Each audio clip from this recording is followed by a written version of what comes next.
Yazidi sex slave rescued from Gaza by international secret operation. This whole story is like really wild.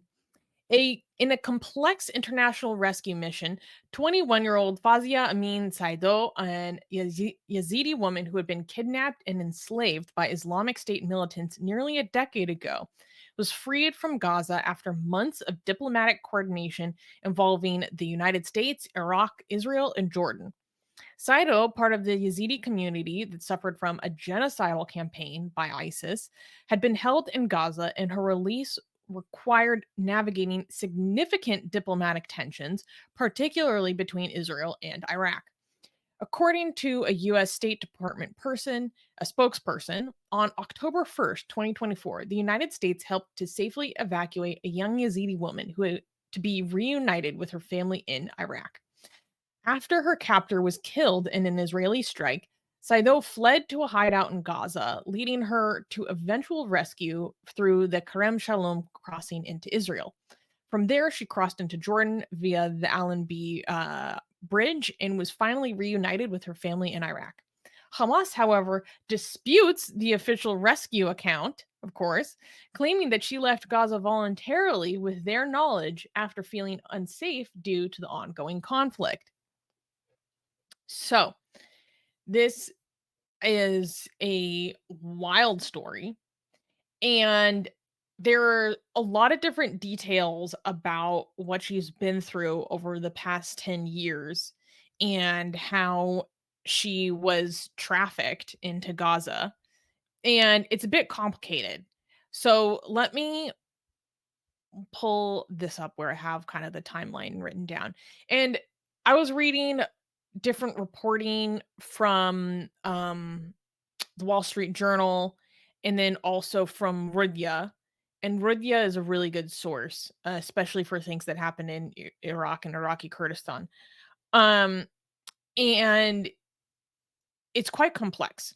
So basically, my understanding is that she was when ISIS, was doing its genocidal campaign against the Yazidis, she was captured with her brothers when she was around the age of 10 or 11. And basically her brothers were able to escape, but she wasn't. And she was forcibly married off to a Palestinian ISIS fighter. And I don't know if I want to describe the details, but she was raped, and by the age of 15 she had given birth to two children, I believe, if that's the correct timeline. What? And Yeah. so she was forced to convert to Islam. um she was living with her husband, and he became very abusive towards her after he took a second wife. And then at some point, they became separated, and they were then trafficked into Syria at some point, and she was in Idlib for a time. And her husband ended up getting killed. And how is not exactly clear. So then for a while, she ended up in the hellhole on earth known as the Al Hol refugee camp. And Al Hall, really? Okay. yeah, and which, is controlled by the Kurdish fighters, because the world has decided to just neglect our responsibility to deal with a festering camp of ISIS fighters. Um, where I don't know if people know this, but they like run mini ISIS inside this refugee camp. Like they pass judgments, they execute punishments within this camp. Like it's wild. And what the problem is at the Al Hol camp, um, ISIS is constantly organizing jailbreaks and escapes and breaking people out of the Al Hol refugee camp. So at some point, she is part of one of these jailbreaks out of the Al Hol refugee camp. And I mean, this is not a normal refugee camp, guys. To be clear, this is like highly secure, trying to keep tens of thousands of ISIS people like inside this little area. Like it's like a refugee camp, but they're trying to just keep people fenced in. And so, anyways, so she's part of some sort of operation that happened within ISIS fighters, and they broke a bunch of people out. And she gets broken out of this refugee camp, and she then gets trafficked to Egypt, I believe, on a fake passport. And then from Egypt, she gets trafficked into Gaza. And the reason why she was going into Gaza was because that was where her husband was originally from. And at some point, and I'm giving you like a very broad overview of the timeline of events as I understand it. Based on all the research I was doing yesterday, like sometimes the details or the timeline conflicted or didn't fully make sense. So, basically, she ends up getting trafficked into Gaza because that's where her husband, okay, quote unquote, her husband's family was from.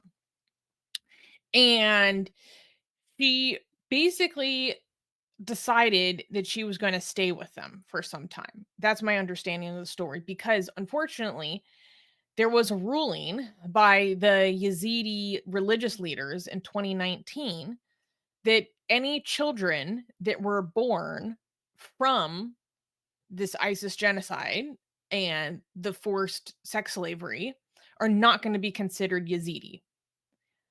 Because my under What? yeah. So they would be rejected by the community. And because the my understanding is that Yazidism is, I can't remember the term for this, but it's like an internal group. So if you marry someone who's not a Yazidi, you're no longer considered Yazidi. That's my understanding. So there was a ruling that came out in 2019 that Way any to be children, supportive of people from that have gone through so much through yeah, hell the and hell on back. earth. Yeah. Yeah. So she decided that she was gonna, I guess, stay. And so she gets trafficked to Gaza and she's staying with her in-laws family for some time. And basically then she gets married to her husband's brother. So she gets married to her brother-in-law as her second husband, who then becomes her captor. Her in-laws become like her captors. And what happened was that last year there was a journalist, I think from Rudya, who was in Gaza doing some journalist work.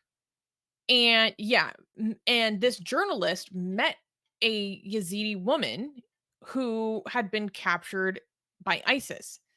And this woman that the journalist met said that she knew another Yazidi woman who was being held in Palestine by the family of the ISIS husband.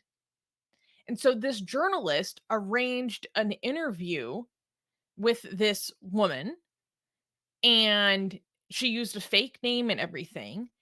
And this interview that came out with her then set into motion the plan to rescue her. And so basically, because of this interview she did with a fake name and her wearing a niqab, everything, it raised the issue to the Iraqi authorities. And so this international rescue mission commenced. And so this is actually really crazy. So Israel and Iraq have no diplomatic relationships. And so this really complicated matters. The US probably the State Department, I'm not sure, but basically the US was involved in this operation, not in terms of ground operations. The Israelis were involved in terms of ground operations. And it seems like the US kind of provided intelligence and also like intermediating between Israel and Iraq. Um and one of the main people, this is so cool. One of the main people who was involved in saving this woman is a Canadian Moroccan Jewish businessman who has dedicated his life to saving Christians and Yazidis that were enslaved and kidnapped by ISIS. And this guy is a total badass. So he was contributing funds and also time and resources towards saving this woman. Um, so there was this really, really complicated. Woman or girl? How old is she right now? Now she's about 21, I believe. Okay, so woman. Okay, okay. Yeah. Wow, so she's been through sex slavery for like a decade. Yeah. Okay, well, a decade okay, of sex slavery. Jesus. Okay, Yeah. from 11 to 21. Okay. Yeah. And what's really sad though is that she had to make the decision to leave her children behind. So what happened was that in it's not exactly clear how. It's not exactly clear how, but somehow her second husband, who was her brother-in-law, was killed in Israeli strikes in the recent conflict. And because he was killed, she was then, I think, no longer supported by her in-laws. And so it provided this opportunity for her to escape. And she was able to escape with the cooperation of like all these different governments. She had to cross several countries, only barely begun to recover from what she's been through for over the past 10 years. And she said when recounting, here's a quote. She said she was married off to a Palestinian member of ISIS in Syria at a very young age, following an order by the terrorist group's emirs. Quote, I did not want the marriage when I was too young, but they did not understand, but they would not understand because my Arabic was poor. I didn't even know what marriage was. Um, the family, so basically, then she was moved into Idlib, and the reunion was very short-lived because he ended up getting killed. The family of her deceased husband helped her leave Syria and join them in Palestine after the defeat of ISIS. She's been living with them there ever since. Um, and she said the family of her husband were good to her. They rented her a house in Nablus and financially supported her at the beginning. However, after her husband's family stopped supporting her, she depended on the generosity of a philanthropist, um, who's probably the Canadian guy I mentioned before. Um, yeah, she said that she Yeah. converted to Islam when she was in Syria and remembers only a little about Yazidism. From her correspondence and behavior, it appears that she was saying this under pressure from her husband's family.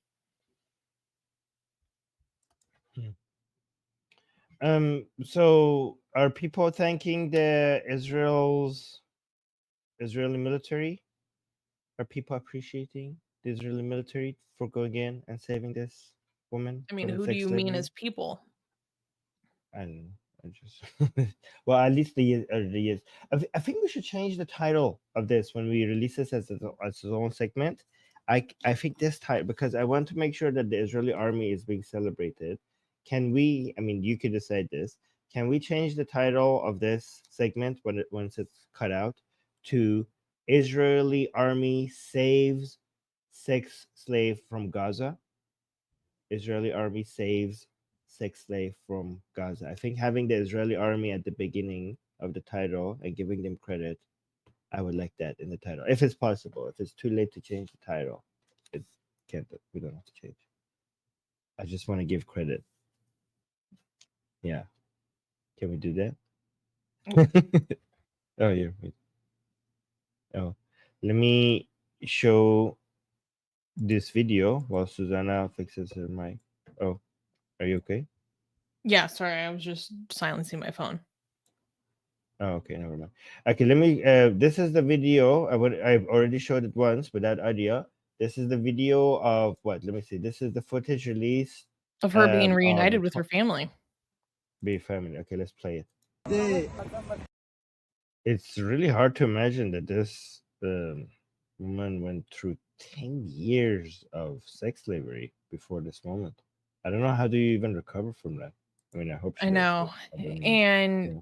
what's also really crazy is that what people, I don't know, have maybe forgotten is that there are over, I think, like 2,000 people that are still missing from the assault upon the Yazidi community, over 1,000 of which were children at the time of when they went missing during this conflict.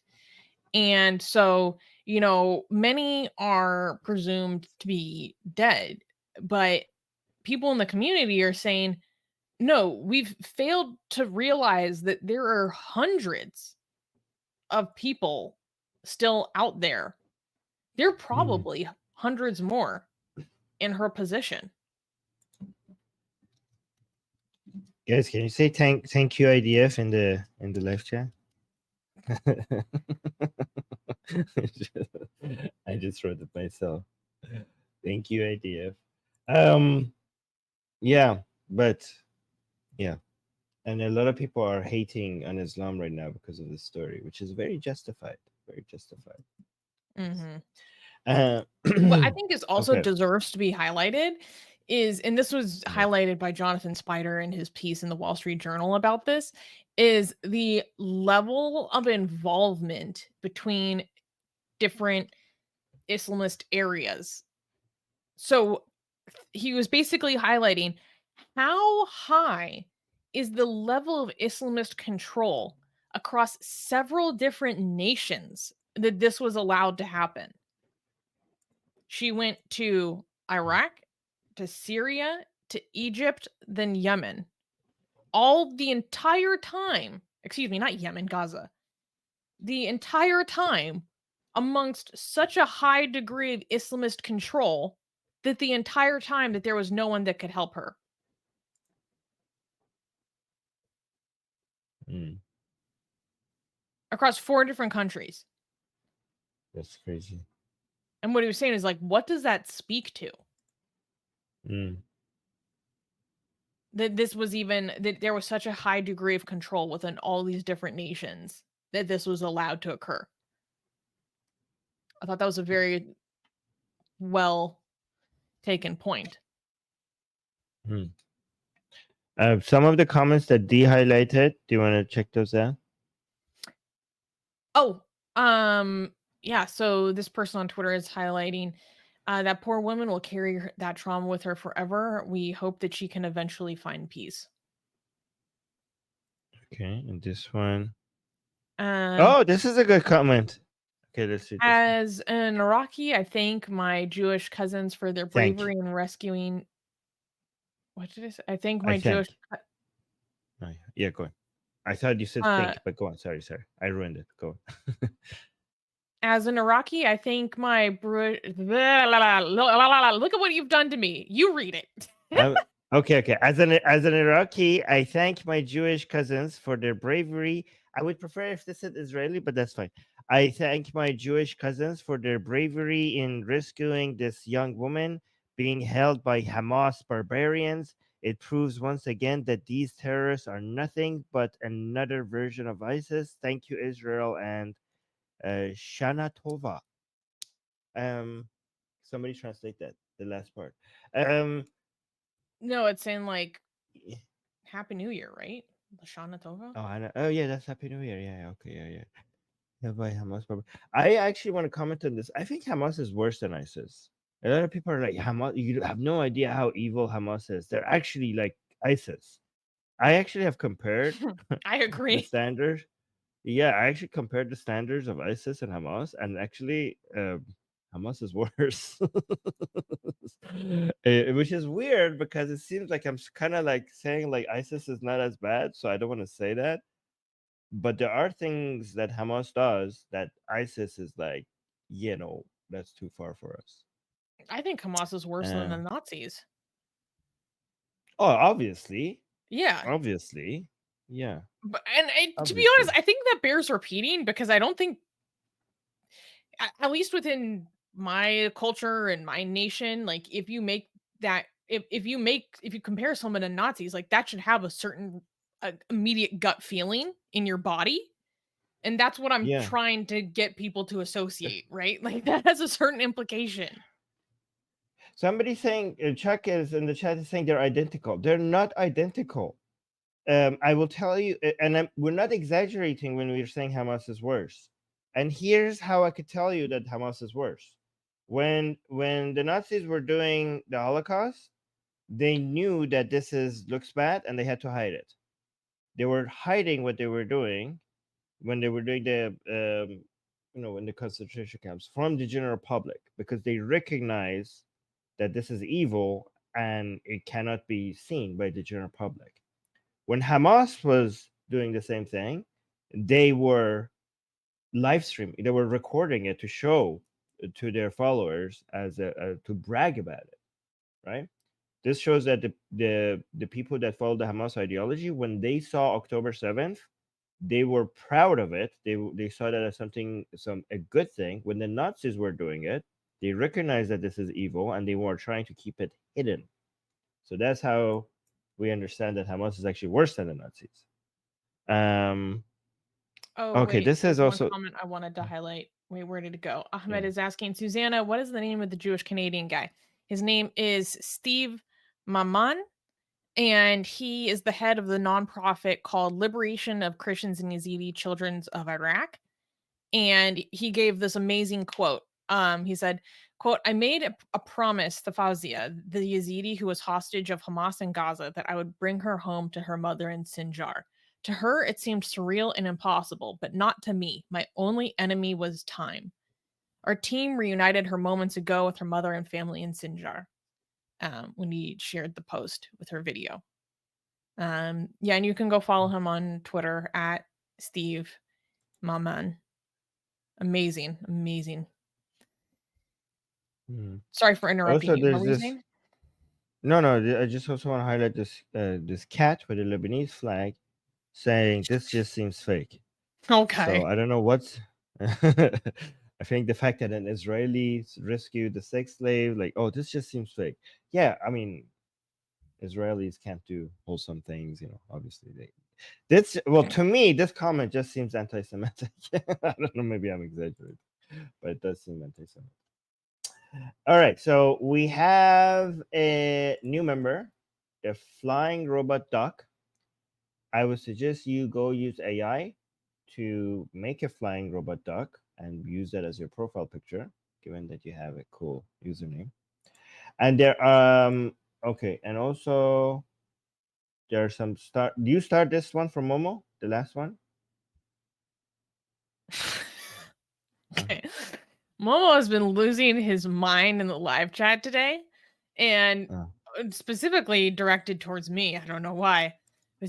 Susanna, you work for Hasbra. Are you Ashkenazi by any chance? Because this person is such an anti-Semite that the only one is just like, let's just openly racially profile Susanna. And two, Mm. the only possibility could be that she's Jewish. But I Yeah. appreciate Momo for saying it just out loud. He just says it out loud. It's weird because, like, look, he has these other comments directed at you.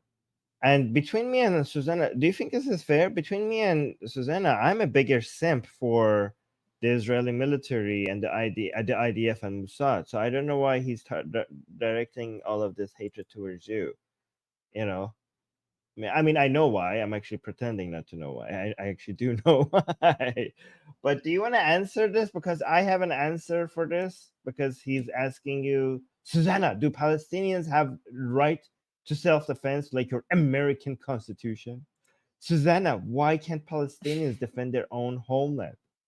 Home and land, actually, not homeland. So, do you want to respond? I want to I respond to would I this, even would though prefer if it's not in the manifestation of jihad and terrorism. That'd be part of it. I think we need to understand that this movement, particularly Hamas, does not operate the same way as other nationalist liberatory movements.